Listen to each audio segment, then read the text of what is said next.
저는 올해 70대인 박순자입니다. 70이 넘어 허리가 구부정해진 제 모습을 볼 때마다 평생을 농사일로 등 굽혀 살아온 세월이 떠오릅니다. 하지만 그런 힘든 시간도 우리 혁진이가 도시에서 멋지게 자리 잡는 모습을 보면 모두 보상받는 느낌이 들었죠. 결혼 정년기가 된 아들을 위해 돈을 모으기 시작한 건 그가 20살 때부터였어요. 혁진아, 엄마 통장 좀 볼래? 엄마, 이게 다 뭐예요? 5억이나. 이게 네 결혼 자금이야. 엄마가 평생 모은 돈이지. 아들의 눈이 커지는 모습을 보며 마음이 뿌듯했습니다. 서울에서 대학 다니며 취직한 혁진이는 제 자랑이자 삶의 이유였어요. 그 아이를 위해서라면 어떤 희생도 아깝지 않았죠. 엄마, 그 돈으로 농사 편하게 지으시지 그러세요? 기계라도 사시고. 농사는 네 아버지 때부터 해온 방식이면 충분해. 네가 좋은 집에서 살면서 가정 꾸리는 게 엄마 소원이야. 저는 강원도 산골짜기에서 평생 농사 지으며 도시 생활은 꿈도 못 꿨어요. 하지만 아들만큼은 달랐습니다. 안정적인 회사를 다니는 혁진이를 위해 좋은 신부감이 나타났을 때 바로 결정했죠. 어머니, 정말 감사합니다. 저희가 잘 모시겠습니다. 어머니, 걱정 마세요. 딸처럼 모실게요. 예비 며느리 수진이는 첫 만남부터 마음에 쏙 들었어요. 공손하고 예의 바른 모습이 보기 좋았습니다. 그날 저녁 혁진이에게 말했죠. 내가 평생 모은 돈으로 너희 아파트 사줄게. 그 대신 엄마도 같이 살자. 어떠니? 엄마, 진짜요? 저희가 모실게요. 걱정 마세요. 아들의 기쁜 표정을 보며 제 선택이 옳았다고 생각했습니다. 평생 모은 돈 5억으로 강남 인근 아파트를 계약하던 날, 저는 제 인생에서 가장 행복한 순간을 맞이했어요.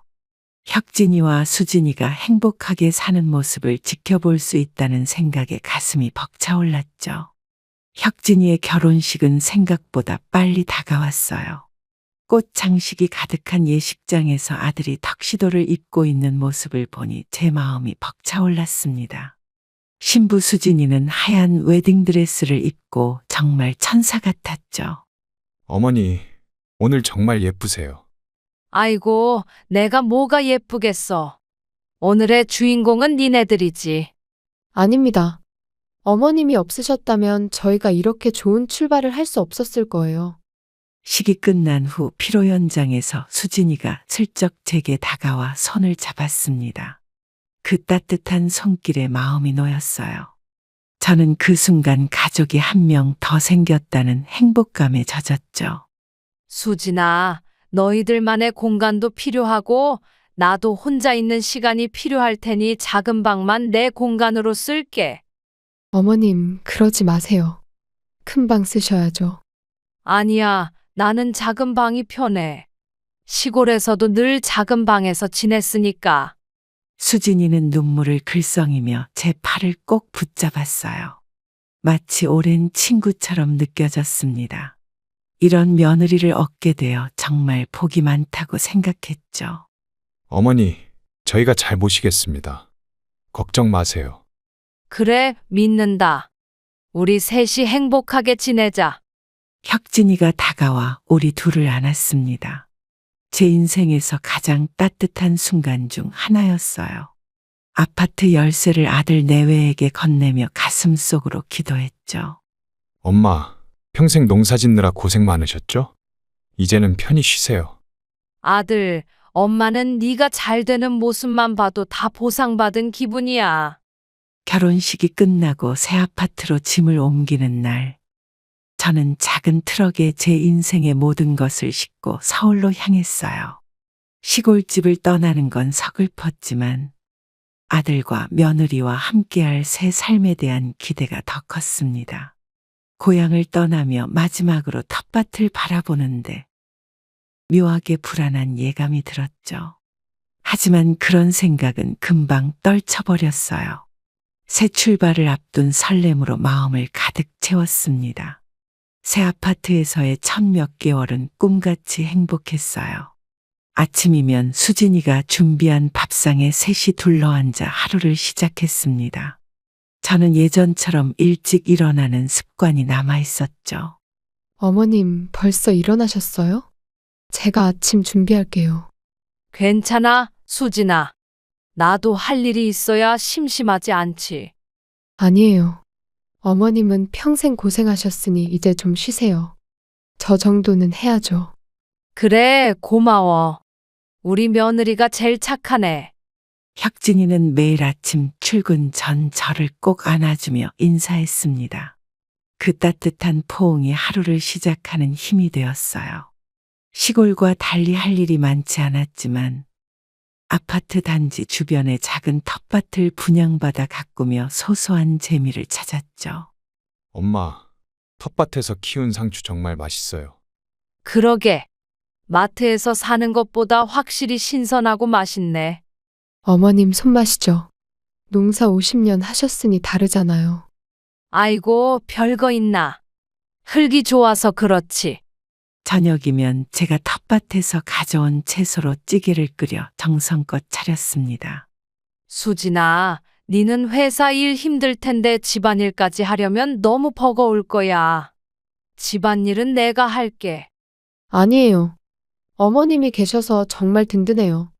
요리도 배우고 싶고. 맞아, 엄마. 수진이 요리 실력이 눈에 띄게 좋아졌어요. 엄마 비법 좀 전수해 주세요. 그래, 내가 아는 건 다 알려줄게. 우리 집에서 대대로 내려오는 김치 담그는 법도. 주말이면 셋이 함께 근처 공원을 산책하거나 영화를 보러 갔습니다.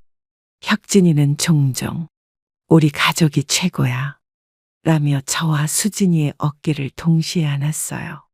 그런 순간들이 제 인생에서 가장 행복한 시간이었죠. 엄마, 우리 집에서 이렇게 행복하게 살자. 그래, 내가 바라는 건 그것뿐이야. 어머님, 저희가 효도할게요. 걱정 마세요. 고마워. 너희들이 잘 지내는 모습만 봐도 난 행복해. 아들 내외와 함께하는 저녁 식사 시간이 하루 중 가장 기다려지는 순간이 되었습니다. 서로의 일과를 나누고 웃음꽃을 피우던 그 시간이 영원할 것만 같았어요. 하지만 세상에 영원한 건 없다는 걸 그때는 미처 몰랐습니다. 함께 살기 시작한 지 6개월쯤 지났을 때 수진이의 태도가 미묘하게 변하기 시작했어요. 아침밥을 차리는 횟수가 줄어들었고 말투도 예전처럼 다정하지 않았습니다. 동네 산책을 하자고 해도 자주 거절하게 됐죠. 수진아, 오늘 아침은 내가 차릴게. 네, 어머님. 죄송해요. 요새 회사에서 프로젝트가 많아서. 괜찮아. 바쁘면 그럴 수도 있지. 건강이 먼저야. 감사합니다. 주말에는 제가 꼭 맛있는 것 해드릴게요. 그렇게 말해놓고는 주말에도 친구들 만난다며 외출이 잦아졌습니다. 혁진이는 여전히 다정했지만 수진이와 둘만의 시간을 더 중요시하는 듯했어요. 셋이 같이 식사하는 날이 줄어들면서 저는 점점 외로움을 느끼기 시작했죠. 혁진아, 요즘 수진이가 좀 피곤해 보이는데 무슨 일 있나? 아니에요, 엄마. 그냥 회사 일이 바빠서 그래요. 그래? 너무 무리하지 말라고 해. 건강이 제일이야. 네, 엄마. 걱정 마세요. 다 잘 될 거예요. 저는 며느리의 변화를 이해하려 노력했습니다. 결혼 초기라 적응하는 과정이겠거니 생각했어요. 하지만 제 마음 한구석에는 불안감이 자라기 시작했죠. 수진아, 내가 뭐 불편한 거 있으면 말해. 내가 고칠게. 아니에요, 어머님. 그런 거 없어요. 제가 요즘 좀 예민한 것 같아요. 혹시 아이 생각 때문에 그래? 서두르지 않아도 돼. 아, 네. 그런 것도 있죠. 아직은 커리어에 집중하고 싶어서요. 그러던 어느 날 화장실 청소를 하다가 우연히 수진이가 친구와 통화하는 소리가 들렸어요. 문이 살짝 열려 있어 대화가 그대로 들려왔습니다. 어제도 시어머니랑 같이 저녁 먹었어. 솔직히 좀 불편해. 우리끼리만 살았으면 좋겠어. 아니, 나쁜 분이 아니야. 근데 매일 붙어 있으니까 뭐 하나 할 때마다 신경 쓰이잖아. 남편은 시어머니랑 같이 사는 게 당연하다고 생각하는 것 같아. 나도 알아. 시골에서 농사 지으시던 분이고 저희한테 돈 주셔서 집 산 거니까 섭섭하게 해드리면 안 되는데. 그래도 답답해. 저는 그 말을 듣고 심장이 내려앉는 기분이 들었어요. 가슴이 콕콕 쑤시는 것 같았죠. 수진이가 저를 불편해한다는 사실이 충격으로 다가왔습니다. 수진아, 나 잠깐 마트 다녀오마. 네. 어머니 언제 오셨어요? 아, 네, 다녀오세요. 마트에 가는 길, 제 눈에서 눈물이 흘렀어요. 애써 웃음 지으며 살았던 지난 6개월이 무너지는 기분이었습니다. 처음으로 이 집에서의 미래가 불안하게 느껴졌죠. 시간이 지날수록 혁진이의 퇴근 시간은 더 늦어졌고, 어느 날은 술에 취해 들어왔어요. 그날 밤, 현관문이 열리는 소리에 잠에서 깼습니다. 시계를 보니 새벽 1시였죠. 여보, 왜 이렇게 늦었어? 많이 취했네. 미안해. 오늘 중요한 미팅이 있었어. 괜찮아. 씻고 빨리 자. 내일도 출근해야지. 저는 문 앞에서 그들의 대화를 듣고 있었어요. 무슨 일이 있는지 궁금했지만 굳이 나서서 물어보고 싶진 않았습니다. 다음 날 아침, 혁진이는 평소보다 늦게 일어났죠. 엄마, 죄송해요. 어제 늦게 들어와서. 괜찮아. 바쁜 거 이해해. 아침 먹고 가. 사실 말씀드릴 게 있어요. 무슨 일인데? 혁진이는 식탁에 앉아 커피를 마시며 들뜬 목소리로 말했어요. 오랜만에 보는 밝은 표정이라 저도 기대가 됐습니다. 엄마, 나 사업 좀 해보려고요. 친구가 좋은 기회를 소개해줬어요. 사업? 갑자기 무슨 사업? IT 관련 스타트업이에요. 제가 회사에서 배운 기술로 충분히 성공할 수 있을 것 같아요. 그래? 그런데 직장은? 안정적인 월급이 있잖아. 수진이가 갑자기 대화에 끼어들었어요. 평소와 달리 활기찬 표정이었죠. 어머님, 걱정 마세요. 우리 남편 곧 대박 날 거예요. 저도 전적으로 지지하고 있어요. 그래, 좋은 일이라면 나도 응원한다. 그런데 준비는 잘하고 있니? 네. 요즘 그래서 친구들 만나서 계획 세우고 있었어요. 저는 아들의 눈빛에서 뭔가 수상한 기운을 느꼈습니다. 평소에 신중하고 차분한 혁진이가 아니었어요. 마치 큰 돈을 벌 수 있다는 환상에 사로잡힌 것 같았죠. 초기 자본은 어떻게 마련할 거니? 아직 구체적인 계획은 없어요. 하지만 곧 방법을 찾을 거예요. 걱정 마세요, 엄마.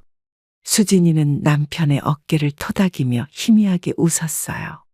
그 미소에서 뭔가 계산된 듯한 느낌이 들었습니다. 저는 그날부터 아들과 며느리의 대화를 더 주의 깊게 듣기 시작했죠. 아파트 단지 내 산책은 제 일상이 되었어요. 매일 오전 10시면 집을 나서서 단지를 한 바퀴 돌았습니다. 그날도 평소처럼 산책을 하고 있을 때 오랫동안 이웃에 살던 김 할아버지가 저를 불러세웠죠. 박 여사, 잠깐 이야기 좀 할까? 네, 김 할아버지. 무슨 일 있으세요? 혹시 이사 가시게? 네? 무슨 말씀이세요?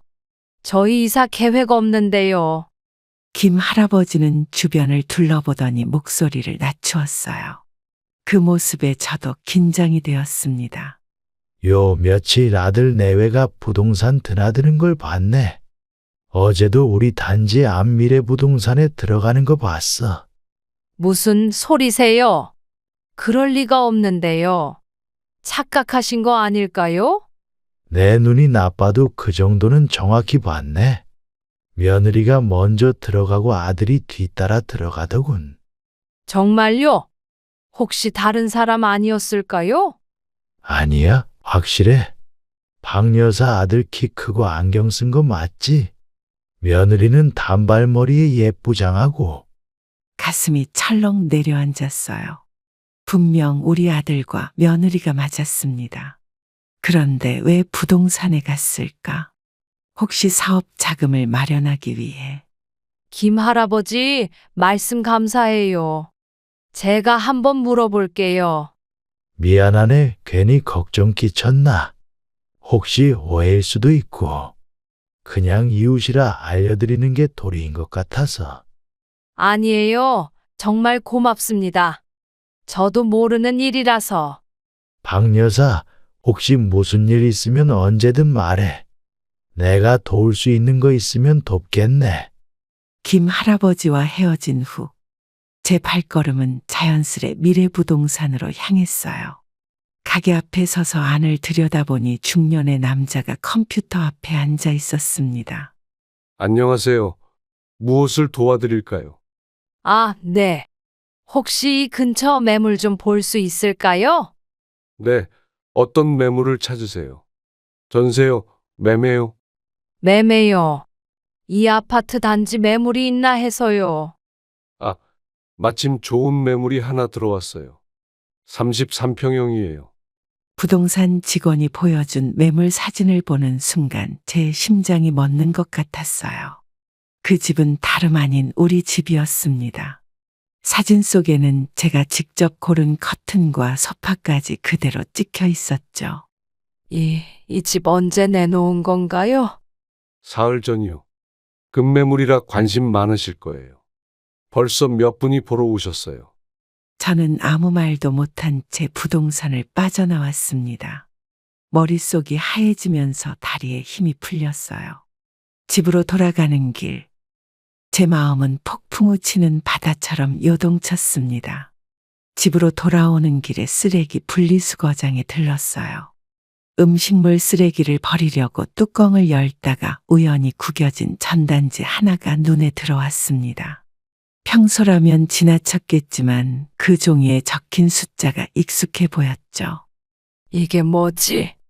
혼잣말을 중얼거리며 주워든 전단지를 펼쳐보았어요. 그 순간 제 손이 떨리기 시작했습니다. 전단지에는 우리 아파트 정확한 동과 호수가 적혀 있었죠.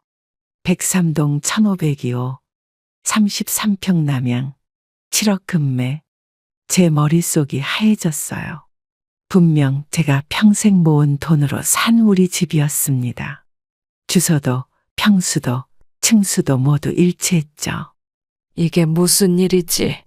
설마 전단지를 주머니에 넣고 집으로 뛰어갔어요.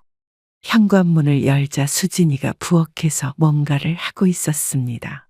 어머님, 벌써 돌아오셨어요? 산책은 어땠어요? 좋았어. 근데 수진아, 혁진이 언제 들어와? 오늘은 좀 늦을 것 같아요. 중요한 미팅 있다고 하더라고요. 저는 방으로 들어가 문을 닫았습니다. 손에 쥔 전단지를 다시 확인했어요. 매물 가격은 6억 5천만 원. 제가 5억을 주고 산 집인데 1억 5천만 원이나 올려서 내놓은 겁니다. 왜 이러는 거지? 어떻게 한마디 상의도 없이. 그날 밤 혁진이가 들어올 때까지 기다렸다가 묻고 싶었지만 차마 용기가 나지 않았습니다. 다음 날 아침 혁진이가 출근 준비를 하는 동안 그의 핸드폰을 몰래 확인했어요. 메시지함에는 부동산 김 실장과 주고받은 문자가 가득했죠. 매수자분 오늘 오후에 집 보러 오신다고 합니다. 집에 누가 없는 시간대로 약속 잡겠습니다. 네, 어머니가 모르게 해주세요. 아직 말씀 안 드렸거든요. 계약금 1,000만 원 준비되면 연락 주세요. 빠른 진행 가능합니다. 핸드폰을 내려놓는 제 손이 덜덜 떨렸어요. 제 아들이, 제 며느리가 저도 모르게 집을 팔려고 한다는 사실이 믿기지 않았습니다. 엄마, 저 출근할게요. 혁진아, 잠깐만. 네? 무슨 일 있으세요? 말하려다 목이 메었어요. 지금 다투면 일이 더 커질 것 같았습니다. 좀 더 증거를 모으고 정확히 알아봐야 할 것 같았죠. 아니, 오늘도 늦지 마. 저녁에 맛있는 거 해놓을게. 네, 엄마. 일찍 들어올게요. 혁진이가 나간 후 저는 오래된 친구에게 전화했어요. 법무사 일을 하는 정 씨였죠. 정씨, 나 좀 도와줘. 아파트 매매 관련해서 물어볼 게 있어. 의심이 들기 시작한 저는 수진이의 행동을 주시하기 시작했어요. 수진이가 출근한 후 집안을 둘러보았습니다. 그녀의 서랍, 가방, 핸드폰까지. 미안한 마음이 들었지만 진실을 알아야 했죠. 어디 보자. 뭔가 증거가 있을 거야. 수진이의 화장대 서랍을 열었어요. 립스틱과 화장품 사이에서 부동산 명함 한 장이 나왔습니다. 뒷면에는 날짜와 시간이 적혀 있었죠. 내일 오후 3시, 매수자 방문. 가슴이 덜컹했어요. 내일이면 누군가가 우리 집을 보러 온다는 뜻이었습니다. 계속 찾아보니 수진이의 다이어리가 나왔죠. 계약금 1천만 원, 중개수수료 650만 원, 잔금. 숫자들이 빼곡히 적혀 있었어요. 그리고 마지막 페이지에는 붉은 펜으로 크게 적혀 있었습니다. 사업자금 5억. 저는 다이어리를 제자리에 두고 거실로 나왔어요. 그때 현관문 열리는 소리가 들렸습니다. 어머님, 집에 계세요? 점심 사왔어요. 어머, 수진아. 오늘은 왜 이렇게 일찍 왔니? 중요한 서류를 놓고 와서요. 어머님은 뭐 하고 계셨어요? 아니, 그냥 집안 정리 좀 하고 있었어. 수진이는 방으로 들어가 무언가를 찾더니 다시 나왔어요. 표정이 약간 긴장된 것 같았습니다. 어머님, 혹시 제 서랍 열어보셨어요? 아니, 그럴 일 있겠니? 왜 그런 걸 물어봐? 아, 아니에요. 그냥 제가 뭘 어디 뒀는지 가물가물해서요. 수진이가 나간 후 저는 그녀의 핸드폰을 확인하기로 마음먹었어요. 다행히 외출하면서 충전기에 꽂아둔 채 놓고 갔죠. 비밀번호는 혁진이 생일이었나? 화면이 열렸습니다. 문자 내역을 확인하니 부동산과 주고받은 메시지가 가득했어요. 계약금 1천만 원 받았습니다. 잔금 지급은 한 달 안에 완료하셔야 합니다. 네, 감사합니다. 어머니는 모르시니 방문 시 조심해 주세요. 이번 주 중으로 새 매수자 방문 예정입니다. 미리 연락드리겠습니다. 핸드폰을 내려놓는 제 손이 떨렸어요. 이미 계약금까지 받은 상황이었습니다. 그들이 저에게 한마디도 없이 이런 큰일을 진행했다는 사실이 믿기지 않았죠. 도대체 어떻게 된 거지? 마음을 진정시키고 혁진이가 돌아오기를 기다렸어요. 하지만 그날도 혁진이는 늦게 들어왔고 피곤하다며 바로 잠들었습니다. 수진이도 모르는 척했죠. 저는 다음 날이 오기만을 기다렸어요. 모든 사실을 확인하고 마주할 시간이 필요했습니다. 이제는 확실히 해야 했어요. 밤 늦게까지 잠을 이루지 못하다가 거실에서 희미한 소리가 들렸습니다. 시계를 보니 새벽 1시였죠. 방문을 살짝 열고 귀를 기울였어요.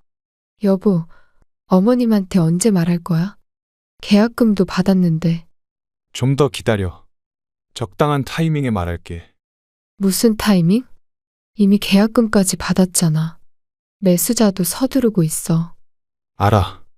근데 엄마가 충격받으실까봐. 그래도 곧 말씀드릴게. 수진이의 목소리가 평소보다 높아졌어요. 화가 난 듯했죠.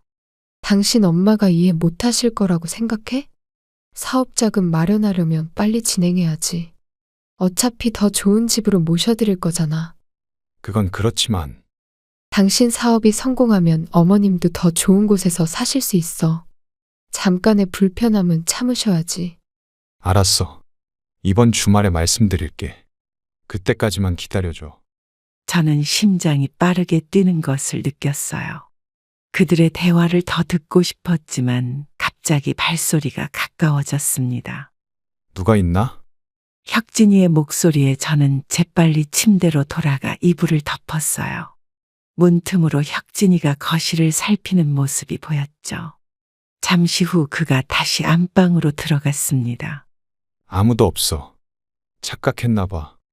여보, 부동산에서 내일 또 전화 온대. 어떡할 거야? 내일 만나자고 해. 점심시간에 회사 앞으로 오라고 할게. 알았어. 근데 계약서는 어머님 모르게 어디에 보관할까? 내 회사 사물함에 넣어둘게. 걱정 마. 대화 내용이 또렷하게 들렸어요. 사업 자금을 마련하기 위해 집을 팔려는 거였습니다. 그것도 저도 모르게 말이죠. 제 마음속에 분노가 차올랐지만 동시에 깊은 상처도 느껴졌어요. 어떻게 이럴 수가. 혼잣말이 새어나왔지만 다행히 그들은 듣지 못한 것 같았습니다. 다음 날 아침, 저는 평소와 같이 행동하기로 했어요. 혁진이와 수진이가 출근한 후 제 오랜 친구이자 변호사인 정 씨에게 전화했죠. 정 씨, 나 급히 만나야겠어. 중요한 일이야. 박 씨, 무슨 일인데 그래? 목소리가 심각하네. 우리 아들이 내 모르게 집을 팔고 있어. 뭐라고? 그게 말이 돼? 자세한 얘기는 만나서 하자. 전화를 끊고 옷을 갈아입었어요. 이제는 행동해야 할 때였습니다. 누구보다 믿었던 아들의 배신에 가슴이 아팠지만 더 이상 눈물만 흘리고 있을 순 없었죠. 더 이상 참을 수 없어 저는 그날 저녁 혁진이가 돌아오기를 기다렸어요. 이미 모든 증거를 확보했고 오랜 친구 정 변호사와도 상담을 마친 상태였죠. 현관문이 열리는 소리에 거실 소파에서 일어났습니다. 혁진아, 이리 와서 앉아보렴. 엄마, 아직 안 주무셨어요? 이렇게 늦게까지. 니랑 할 얘기가 있어서 기다렸어. 혁진이는 긴장한 눈빛으로 저를 바라봤어요. 수진이도 현관에서 신발을 벗으며 불안한 표정을 지었습니다. 무슨 일 있으세요, 어머님? 수진아, 니도 같이 앉자. 셋이서 얘기해야 할 것 같아. 거실 테이블 위에는 제가 찾아낸 부동산 전단지와 계약서 사본을 올려놓았어요. 혁진이의 얼굴이 창백해졌죠. 이게 뭐냐? 내가 너희를 위해 평생 모은 돈으로 산 집인데 한마디 상의도 없이 팔아버리려고?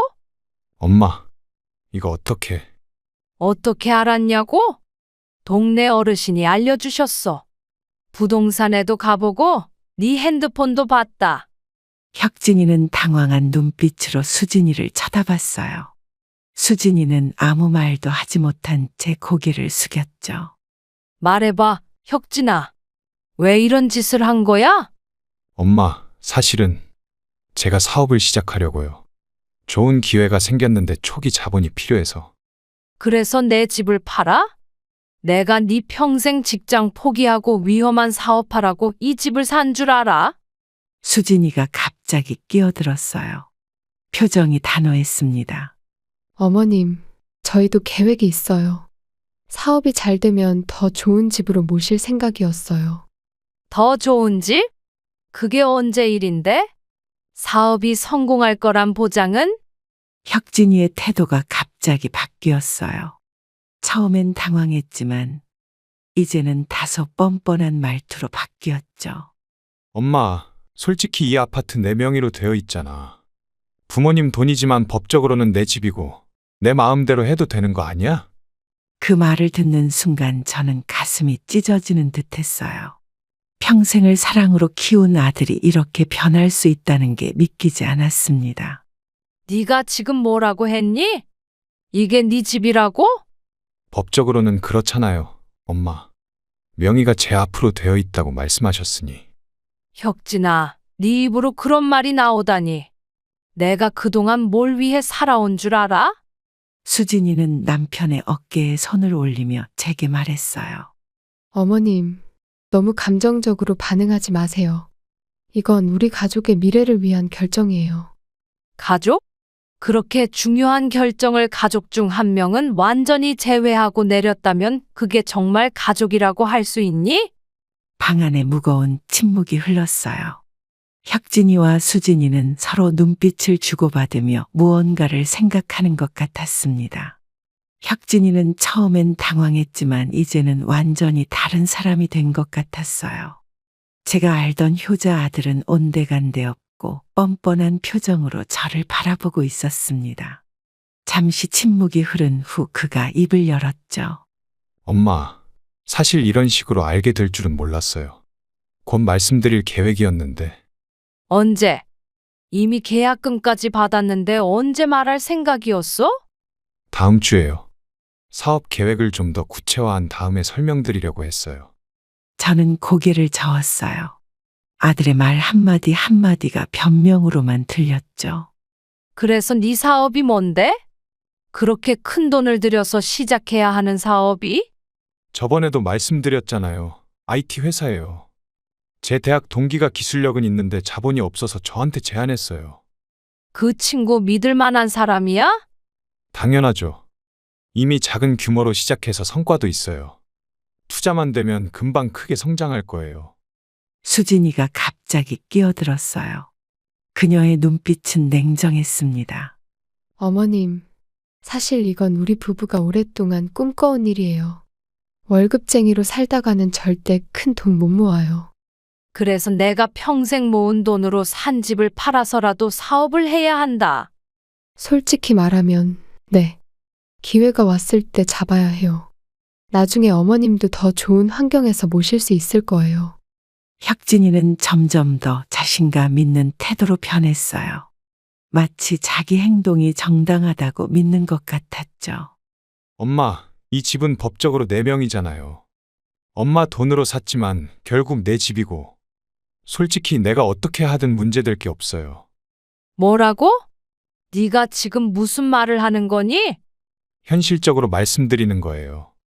명의가 제 앞으로 되어 있으니까 제가 판단할 수 있는 거죠. 저는 심장이 멎는 것 같았어요. 평생을 바쳐 키운 아들이 저에게 이런 말을 할 줄은 상상도 못했습니다. 그래, 법적으로는 네 집이지. 근데 그 집이 어떻게 생겼는지 아니? 내가 평생 농사 지으며 든 구버번 돈으로 산 거야. 알아요, 엄마. 그래서 제가 성공하면 더 잘해드릴 거라고요. 혁진아, 사업 실패하면 어떡할 건데? 그땐 우리가 다 어디서 살아? 실패 안 해요. 이번엔 확실해요. 수진이가 다시 말을 이었어요. 이제 그녀의 본색이 완전히 드러난 것 같았습니다. 어머님, 너무 부정적으로만 생각하지 마세요.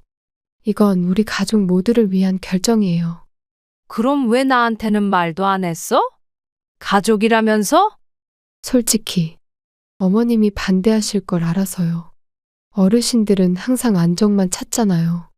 그 말을 들으니 분노가 치밀어 올랐어요. 저는 숨을 고르며 마지막 질문을 던졌습니다. 밤새 잠을 이루지 못한 저는 다음날 아침 일찍 집을 나섰어요. 아들 내외와 더 이야기해봤자 소용없다는 생각이 들었죠. 오랜 친구이자 변호사인 양 변호사 사무실로 향했습니다. 그는 제가 급하게 연락했는데도 시간을 내줬어요. 박 여사님, 오랜만입니다. 양 변호사님, 큰일 났어요. 우리 아들이 내 모르게 집을 팔려고 해요. 아파트 말씀이신가요? 3년 전에 사신 그 집? 맞아요. 계약금까지 받았더라고요. 어떻게 해야 할지 모르겠어요. 양 변호사는 제 사연을 차분히 듣더니 서류함에서 파일 하나를 꺼냈어요. 그 모습에 저도 모르게 긴장했습니다. 박 여사님, 걱정 마세요.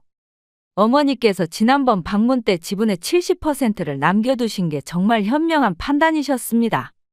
네? 무슨 말씀이세요? 기억 안 나세요? 3년 전 아파트 구매할 때 제가 조언 드렸잖아요. 완전히 명의를 넘기지 마시고 지분의 일부만 주시라고요. 순간 머릿속에 번개가 친 듯 기억이 떠올랐어요.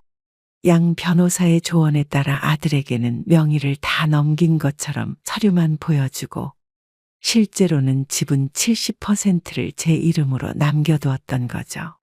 아, 맞다. 그랬었네요. 깜빡했어요. 그럼 이 집은 법적으로는 제 거인가요? 70%는 확실히 어머님 소유입니다. 아들 내외가 독단적으로 매매할 수 없어요. 등기부등본 한번 보시겠어요?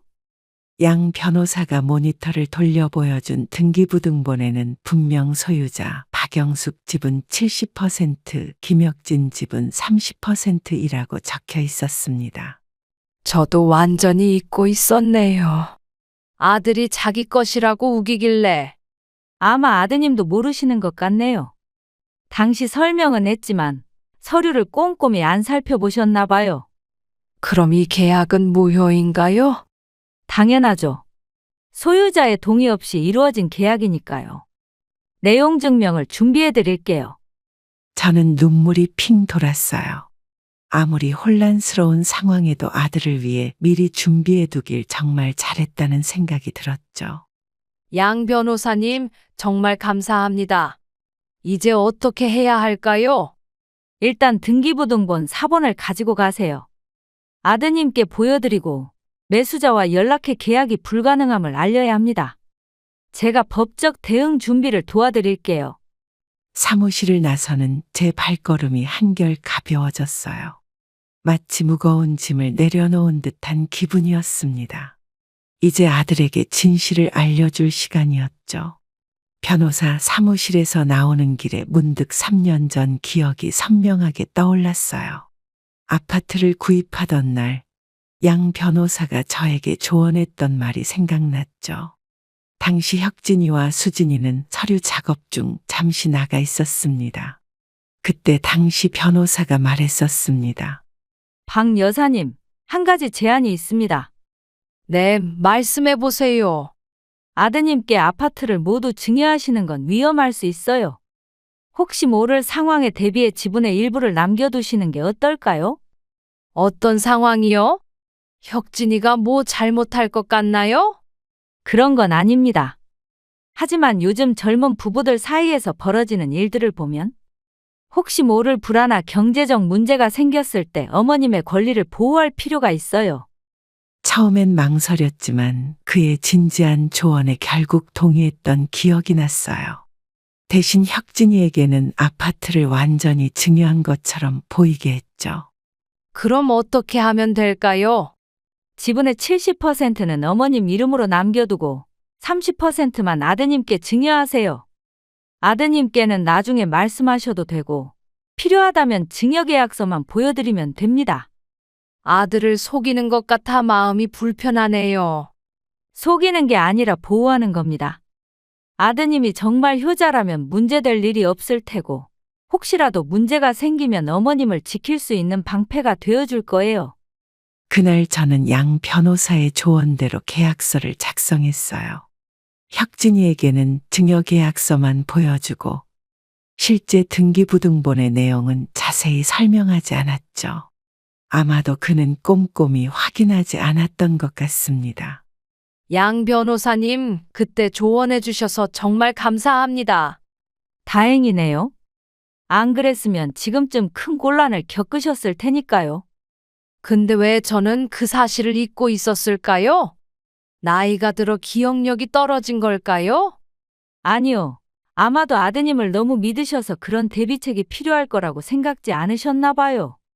그래서 무의식적으로 잊으신 게 아닐까요? 양 변호사의 말에 고개를 끄덕였어요. 정말 그랬던 것 같았습니다. 아들이 저를 배신할 거라고는 상상도 못했으니까요. 집으로 돌아가는 길, 저는 등기부등본을 꼭 쥐고 마음의 준비를 했어요. 아들에게 이 사실을 알려줄 순간이 다가오고 있었습니다. 변호사의 조언에 따라 저는 내용 증명을 준비했어요. 아들 내외에게 법적으로 대응할 준비를 갖추는 것이 필요했습니다. 양 변호사는 꼼꼼하게 내용 증명 문서를 작성해 주었죠. 박 여사님, 이 내용 증명에는 불법 매매 시도에 대한 법적 책임을 묻겠다는 내용이 담겨 있어요. 그렇게까지 해야 할까요? 그래도 내 아들인데. 어머님, 이건 보험 같은 거예요. 아드님이 스스로 잘못을 인정하고 계약을 철회하면 좋겠지만 그렇지 않을 경우를 대비해야 합니다. 혹시 매수자가 법적 대응을 하면 어떻게 되나요? 그건 걱정 마세요. 등기부등본상 어머님이 주 소유자이니 매수자는 아드님에게 손해배상을 청구할 수는 있어도 어머님께는 책임을 물을 수 없어요. 내용 증명에 서명하면서 제 손이 떨렸어요. 아들과 이렇게까지 대립하게 될 줄은 상상도 못했죠. 하지만 이제 더 이상 물러설 수 없었습니다. 이걸 언제 보내는 게 좋을까요? 일단 아드님께 직접 말씀하신 후에 보내시는 게 좋겠어요. 대화로 해결되면 가장 좋으니까요. 네, 그렇게 할게요. 오늘 저녁에 얘기해 볼게요. 혹시 상황이 더 악화되면 바로 연락 주세요. 법원에 가처분 신청도 가능합니다. 변호사 사무실을 나와 집으로 향하는 동안 마음이 무거웠어요. 평생 농사일 하면서 법정 다툼이라는 건 상상도 못했는데 이제 내 아들과 법적으로 대립하게 될지도 모른다니 가슴이 아팠죠. 어머니, 어디 계셨어요? 저희가 걱정했잖아요. 수진아, 혁진이는 어디 있니? 아직 회사요. 곧 올 거예요. 어디 가셨다 오세요? 알 필요 없어. 혁진이 올 때까지 기다릴게. 수진이는 의아한 표정으로 저를 바라봤어요. 평소와 다른 제 태도에 당황한 듯했죠. 저는 거실 소파에 앉아 등기부등본과 내용 증명을 가방에서 꺼내 테이블 위에 올려놓았습니다. 어머님, 무슨 서류예요? 곧 알게 될 거야. 혁진이 오면 같이 얘기하자. 수진이는 화장실로 들어가 누군가에게 전화를 거는 소리가 들렸어요. 아마도 혁진이에게 상황을 알리는 것 같았습니다. 약 30분 후 현관문 열리는 소리가 들렸죠. 평소보다 빨리 돌아온 혁진이의 표정은 긴장되어 있었어요. 엄마, 무슨 일 있으세요? 수진이한테 연락받고 바로 왔어요. 앉아라. 셋이서 얘기해야 할 게 있어. 집으로 돌아와 준비해간 등기부등본을 테이블 위에 내려놓았어요. 혁진이와 수진이가 긴장한 표정으로 소파에 앉았고 저는 그들 앞에 서서 평온함을 가장하려 노력했습니다. 아직도 아들에 대한 사랑이 남아있어 이 상황이 너무 괴로웠죠. 혁진아, 이 서류 확인해 봤니? 네? 무슨 말씀이세요, 엄마? 한번 읽어봐. 혁진이는 혼란스러운 표정으로 서류를 집어들었어요. 그의 눈이 서서히 커지는 것이 보였죠. 수진이도 남편 옆에서 서류를 함께 보더니 얼굴색이 변했습니다. 엄마, 이게 무슨 소리야? 이 집 지분 70%는 여전히 엄마 이름으로 되어 있단다. 어떻게 된 거죠? 분명히 명의 이전했다고. 명예 이전. 나는 단 한 번도 완전히 이전했다고 말한 적 없어. 내가 그렇게 착각한 거지. 수진이가 갑자기 서류를 낚아채 자세히 들여다보았어요. 그녀의 손이 떨리는 게 보였습니다. 이건 조작된 거예요. 3년 전에 완전히 이전했다고 했잖아요. 수진아, 내가 언제 그런 말을 했니? 너희들이 그렇게 믿은 거지. 혁진이는 창백한 얼굴로 고개를 숙였어요. 그는 수진이와 달리 자신들의 잘못을 인정하는 듯했습니다. 엄마, 정말 우리가 착각한 거예요? 그럼 계약은? 당연히 무효야. 소유자 동의 없이 이루어진 계약이니까. 수진이는 벌떡 일어나 방으로 들어가더니 휴대폰을 들고 누군가에게 전화를 걸기 시작했어요. 아마 부동산 중개인인 것 같았죠. 김 실장님, 큰일 났어요. 등기부등본 확인해보니 집주인이 시어머니 이름으로 되어 있어요. 70%가요. 혁진이는 멍한 표정으로 앉아 있었어요. 그의 눈에 후회의 빛이 스쳤지만 이미 늦은 상황이었죠. 엄마, 이제 어떻게 해요? 이미 계약금을 받았는데. 그건 네가 해결해야 할 문제야. 내 집을 몰래 팔려고 한 네가. 수진이가 전화를 끊고 다시 거실로 나왔어요. 그녀의 표정은 분노로 가득 찼습니다. 어머님, 어떻게 이럴 수 있어요? 저희 보고 같이 살자더니 이런 함정을 파놨어요? 함정이라니? 내 재산을 지키기 위한 당연한 조치였지. 너희가 이렇게 배신할 줄 어떻게 알았겠니? 혁진이는 고개를 들어 저를 바라봤어요. 처음으로 그의 눈에 진실된 후회가 보였습니다. 엄마, 정말 죄송해요. 제가 잘못했어요. 이제 와서 뭘? 계약은 취소하고 매수자에게는 사실대로 말해. 이 집은 팔 수 없다고. 그날 밤 갑작스러운 초인종 소리에 모두 현관을 바라봤어요. 대체 누가 이 시간에 찾아온 걸까? 혁진이가 문을 열자 양복을 입은 중년 남자가 서 있었습니다. 표정이 좋지 않아 보였죠. 김혁진 씨 맞으신가요? 이 집 매수 계약한 정민석입니다. 아, 네, 맞습니다. 근데 갑자기 찾아오신 이유가 확인해보니 판매자 명의가 일부만 되어 있더군요. 이런 식이면 계약을 파기하고 위약금을 청구할 수밖에 없습니다. 저는 거실에서 그들의 대화를 듣고 있었어요. 정확히 이런 상황이 올 줄 알았죠. 혁진이의 목소리가 떨리는 게 느껴졌습니다. 아, 그게 죄송합니다. 사실 저도 방금 알게 된 상황이라. 그게 무슨 말씀이세요? 자기 집 등기부등본도 확인 안 하고 매물로 내놓으셨다는 겁니까? 아니, 그게 아니라 어머니와 약간의 오해가 있었습니다. 수진이가 갑자기 끼어들었어요. 그녀의 목소리는 다급했습니다. 기다려주세요. 우리가 해결할게요. 조금만 시간을 주시면. 이미 다른 집도 알아보고 있었는데 이쪽으로 결정한 거예요. 계약금도 냈고 이사 계획도 다 세웠는데 이게 말이 됩니까? 이젠 더 이상 숨어 있을 수 없다는 생각이 들어 거실로 나갔어요. 매수인은 저를 보자 잠시 당황한 듯 했습니다. 안녕하세요. 저는 이 집의 실제 소유자 박영숙입니다. 어머니, 제가 설명할게요. 아니, 내가 직접 말하는 게 좋겠다. 정 선생님, 죄송합니다만 이 집은 제 아들이 무단으로 매물로 내놓은 겁니다. 저는 동의한 적 없어요. 정 씨의 얼굴이 불그락푸르락 변했어요. 그는 혁진이를 향해 분노한 눈빛을 보냈습니다. 이게 사기죠. 계약금 1,000만 원 당장 돌려받겠습니다. 그리고 위약금도 청구할 겁니다. 네, 물론 계약금은 돌려드리겠습니다. 하지만 위약금은 당연히 내야 합니다. 저희가 입은 손해가 얼마인 줄 아세요? 다른 매물들은 이미 다 팔렸고 아이들 전학 문제도 있고. 혁진이는 풀이 죽은 채 고개를 숙였어요. 수진이는 입술을 깨물며 아무 말도 하지 못했죠. 정 선생님, 제 아들이 책임지고 해결할 겁니다. 연락처 좀 남겨주시겠어요? 내일까지 계약금 환불 안 되면 고소하겠습니다. 변호사도 이미 상담했어요. 정 씨는 명함을 던지듯 건네고는 문을 세게 닫고 나갔어요. 현관에는 무거운 침묵만 남았습니다. 매수인이 떠난 후 집안의 비명 소리가 울려 퍼졌어요. 수진이가 갑자기 현관에서 주저앉아 울부짖기 시작했습니다. 그녀의 얼굴은 분노로 일그러졌죠. 당신 어머니 어떻게 된 거야? 이제 어떡하냐고. 계약금도 날리고 위약금까지 물어야 한다고. 수진아, 진정해라. 내가 어떻게든 해결할게. 어떻게? 우리 통장에 1,000만 원도 없잖아. 위약금은?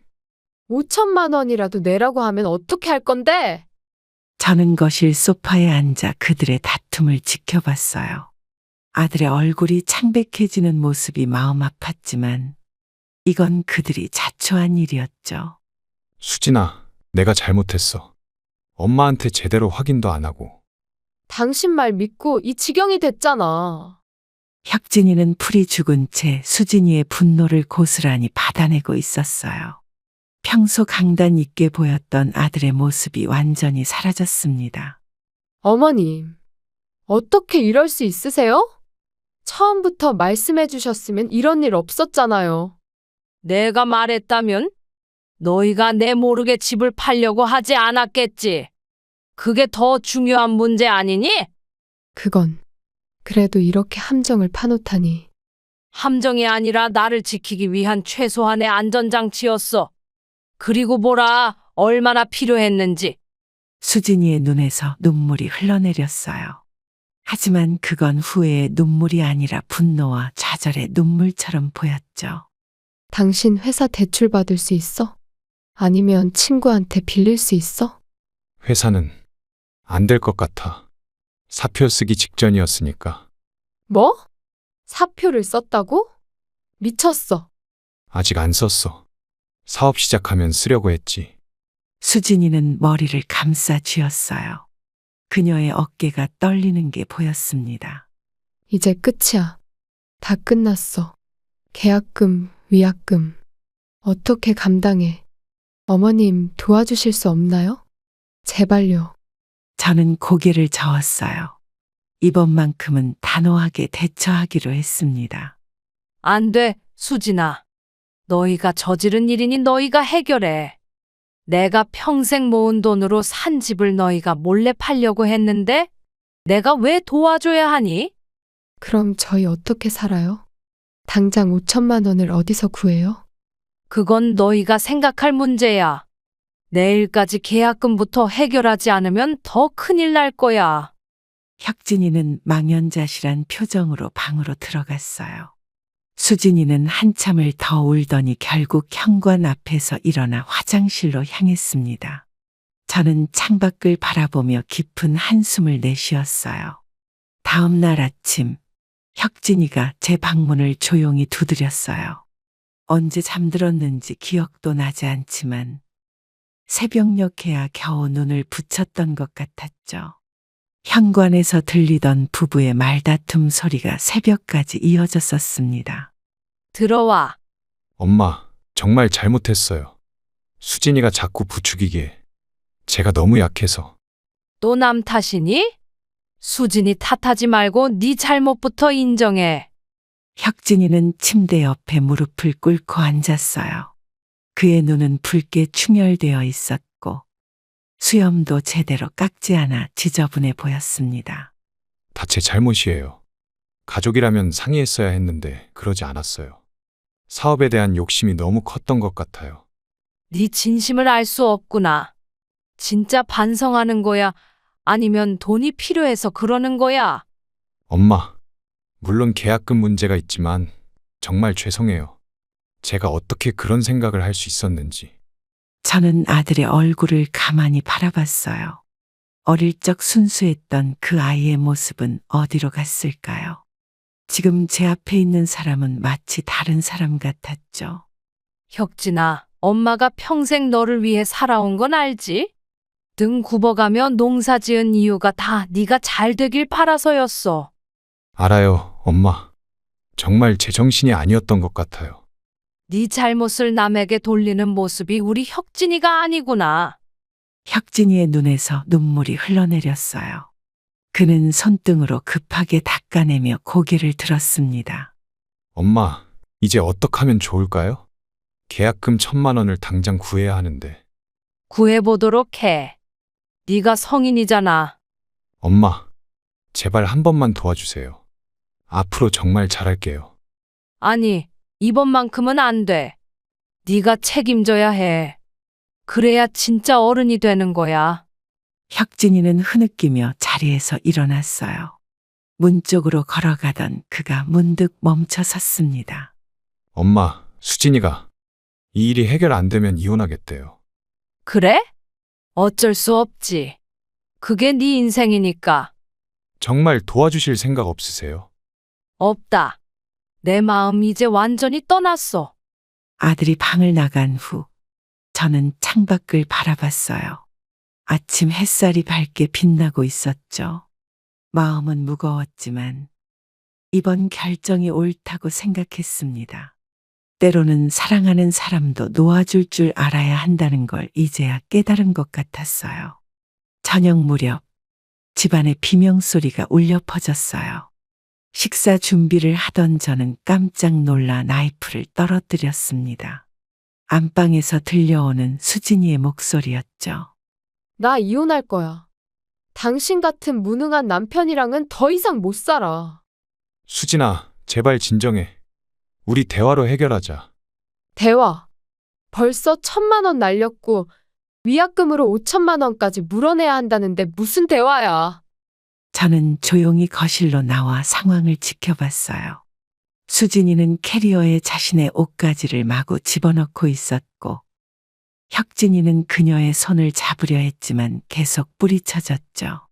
당신이 뭐가 그렇게 대단해서 사업한다고 회사까지 그만두려고 했어? 안정적인 월급도 포기하고. 내가 잘못했어. 제발 한 번만 더 기회를 줘라. 기회. 이미 당신한테 너무 많은 기회를 줬어. 결혼 때부터 시어머니와 같이 사는 것도 받아들였잖아. 혁진이의 눈에 눈물이 고였어요. 그가 수진이의 발 앞에 무릎을 꿇었지만 그녀는 차갑게 외면했습니다. 일어나. 그런 거 안 통해. 나 친정에 가서 변호사 만날 거야. 수진아, 제발. 어머님, 어디 계세요? 다 보고 계시죠? 당신 아들 보세요. 이렇게 무능해서 어떻게 살아요? 저는 천천히 그들에게 다가갔어요. 마음은 아팠지만 더 이상 감정에 휘둘리지 않기로 했죠. 수진아, 가고 싶으면 가렴. 억지로 붙잡을 수는 없지. 어머님, 이게 다 어머님 때문이에요. 처음부터 솔직하게 말씀하셨으면. 내가? 너희가 내 몰래 집을 팔려고 한 건 괜찮고? 수진이는 입술을 깨물었어요. 그녀의 눈에는 분노와 원망이 가득했지만 더 이상 할 말이 없어 보였습니다. 혁진아, 수진이 보내드려라. 이제 와서 붙잡아봤자 소용없어. 엄마, 난 어떡해요? 수진이 없이는 못 살아요. 그건 네가 할 일이지. 엄마가 어떻게 해줄 수 없어. 수진이는 마지막으로 혁진이를 노려보며 말했어요. 위약금은 당신이 알아서 해결해. 나한테 연락하지 마. 변호사를 통해서만 얘기할 거야. 수진아, 우리 5년이잖아. 5년? 그동안 당신 뒷바라지하느라 내 커리어는 다 포기했어. 이제 와서 이런 배신을 당하다니. 수진이는 캐리어를 끌고 현관으로 향했어요. 혁진이가 마지막으로 그녀의 팔을 잡았지만 그녀는 세게 뿌리쳤습니다. 이거나. 다시는 연락하지 마. 이혼 서류는 변호사가 보낼 거야. 현관문이 쾅하고 닫히자 집안에는 무거운 침묵이 내려앉았어요. 혁진이는 그 자리에 주저앉아 흐느끼기 시작했죠. 그 모습이 안쓰러웠지만 저는 더 이상 도와줄 수 없었습니다. 혁진아, 엄마, 어떡해요? 다 잃었어요. 이게 다 선택의 결과야. 네가 선택한 결과. 엄마, 저 정말 바보 같아요. 어떻게 그런 생각을 할 수 있었는지. 인생은 선택의 연속이야. 좋은 선택을 하면 좋은 결과가 오고 나쁜 선택을 하면 나쁜 결과가 와.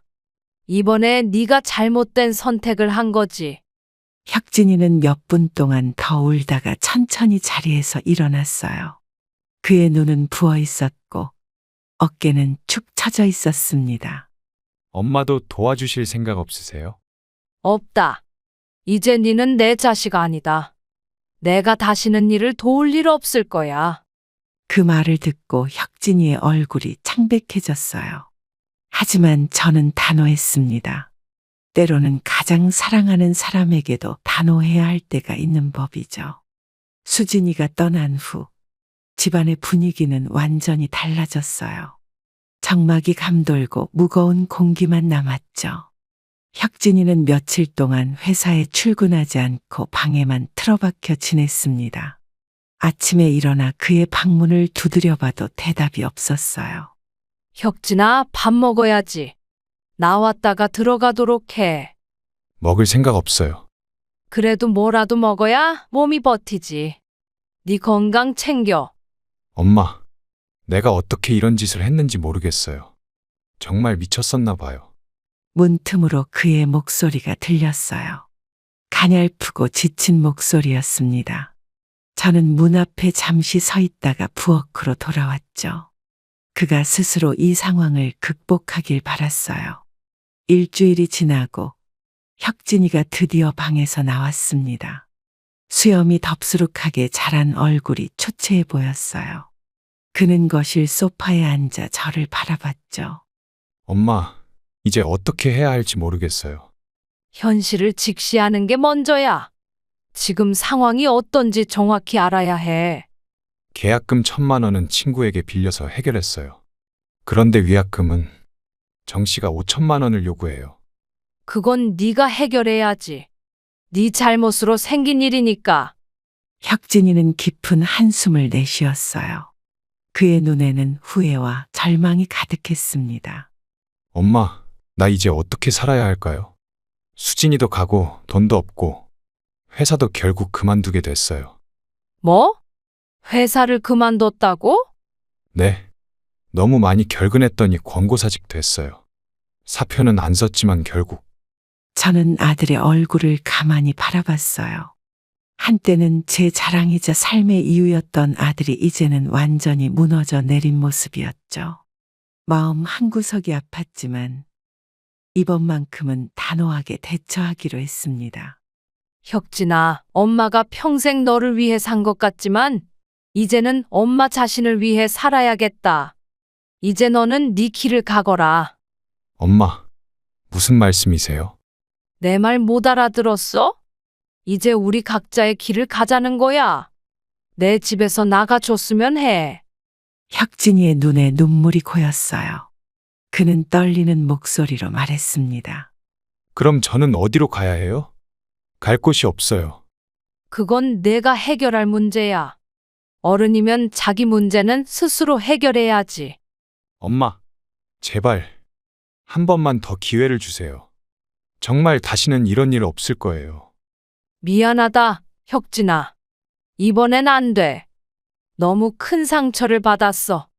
엄마한테 하루 이틀도 아니고 평생을 바쳐본 돈으로 산 집을 그것도 엄마 모르게 팔아치우려 했잖아. 혁진이는 한동안 말없이 울기만 했어요. 그의 어깨가 들썩이는 모습이 안쓰러웠지만 이번만큼은 양보할 수 없었습니다. 일주일을 줄게. 그 안에 짐을 싸서 나가도록 해. 엄마, 정말 그러실 거예요? 그래. 이제 엄마도 내 인생을 살아야겠다.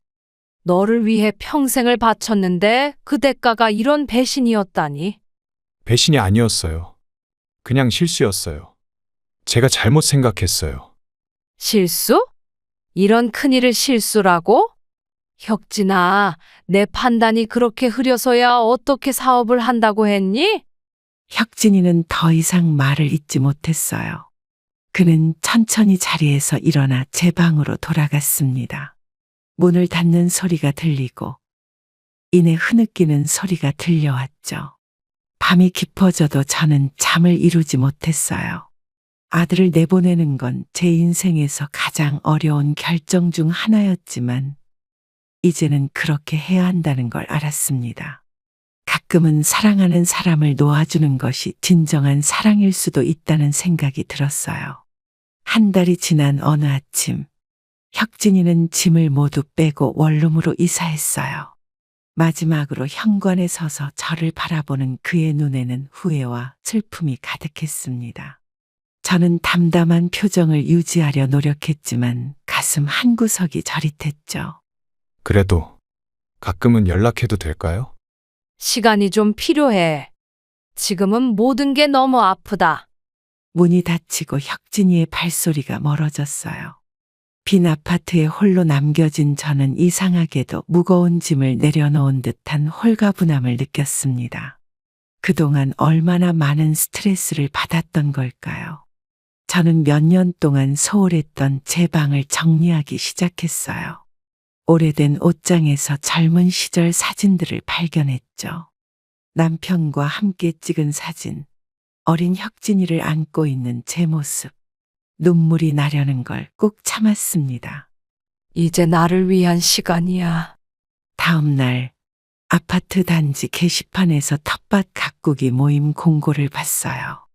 망설임 없이 신청서를 작성했죠. 첫 모임 날 비슷한 또래의 이웃들이 반갑게 저를 맞아주었습니다. 안녕하세요. 저는 백삼동에 사는 박영숙입니다. 아, 박 여사님.